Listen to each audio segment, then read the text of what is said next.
Pardon, monsieur, je t'aime, je te la fais, la mille, parzi. Қумай ақылы ұстап отырш қозғалмай. Жарайды. Бұл аузыңа май, үшінші шығарылым, кеттік. Братан, қашан бітіреміз? Қолым ұйқып кетті, ауыр отыр.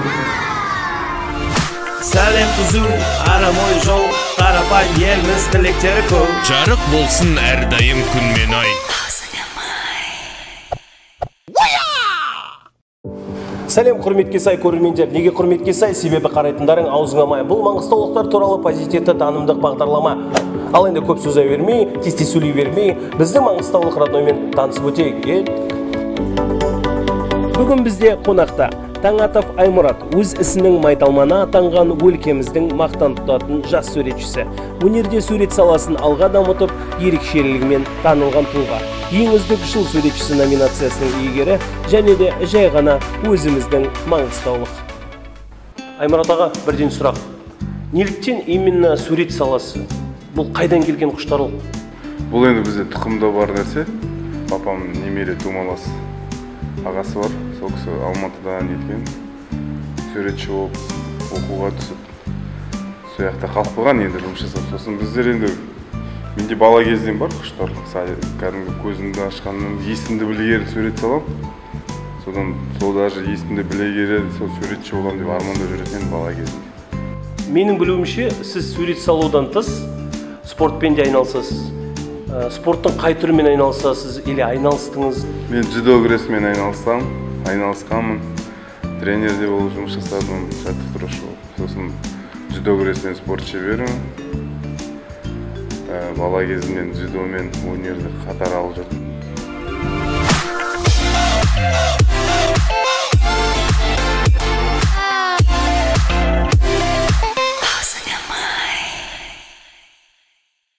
Сіз әртүрлі жанрда сурет саласыз. Сурет салмас бұрын шабытқа айналасыз. Осындай үлкен істерге сізді не шабыттандырады? В основном енді мен өміріміз спортпен тығыз байланысты.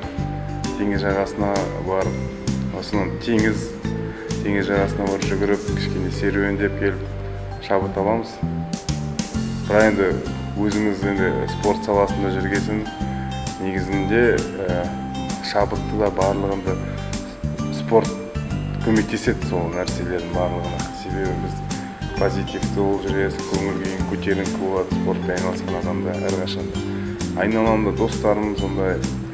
Сосын жалпы шабыт дейтін нәрсе ол ештеңеге қарамайды. Шабыт тек келейін десе ол любой кезде келеді. Ол сенің уақытыңа, кеш пе, түн ба, таңертең ба қарамайды. Сондықтан мен ойлаймын, оны ол ешқандай неге байланысты емес шығар деп ойлаймын. Ол келеді, сондай моменттер болады. Қанша кездерде, қанша уақытта келіп тырыссақ та шабыт келмейді, бірақ бірдеме шыққайсын шықпайды, жүрмейді. Сондай кездер көп болады. Келген кезінде ол бөлек. Мен әркімге әрқалай шығар. Рахмет. Енді сурет салуға ынталандыратын әйгілі цитата немесе сіздің сүйікті цитатаңызды айтып бересіз бе? Жеңіс Кәкенұлы дейтін ағамыздың айтқан сөзі бар. Мольберт асып, қырасып, этюдке шықпасан, сен табиғат жазуға хақың жоқ дейді.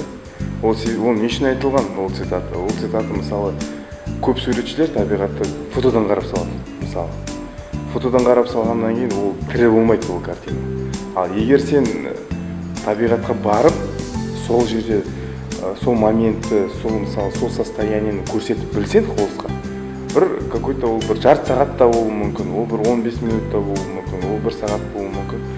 Таза ауаға шығып, жаңа табиғатпен байланысты ұстап, соны сүре білсең, содан кейін сол этюдта келіп,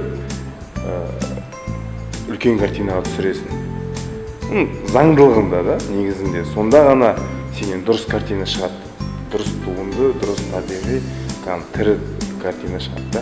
Ал енді аға, өзіңізді 3 сөзбен сипаттап беріңізші. Өнерлі, позитивті, және қарапайым. Бойымда көп нәрсе бар ғой.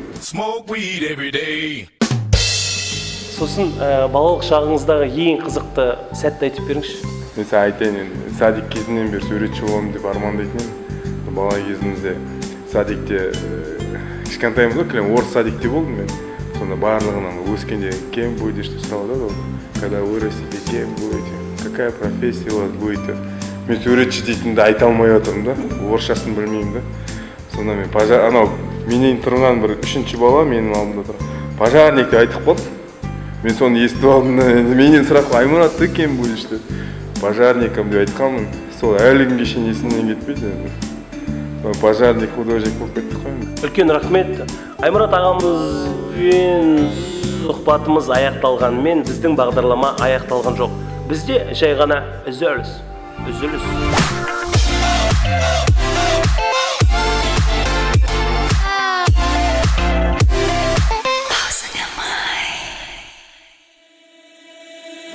Уважаемые зрители, я житель города Актау. Ко дню рождения нашего города я придумал что-то полезное для нашего города. Для этого нам нужна пустая бутылка, недокуренная сигарета или бычок и одноразовый пакет или салофан. И все эти вещи берете вместе и делаете с ними это.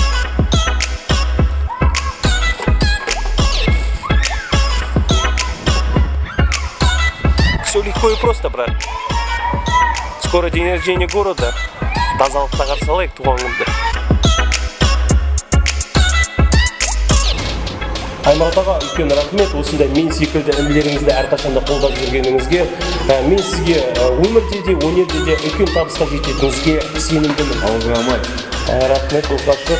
Ал енді мынау біздің ұжымның артынан сізге кішігірім сыйлық. Аз да болса көп те көріңіз. Егер көп болыватса, бізбен бөлісе жүріңіздер. Бұл аузыңамай. Goodbye.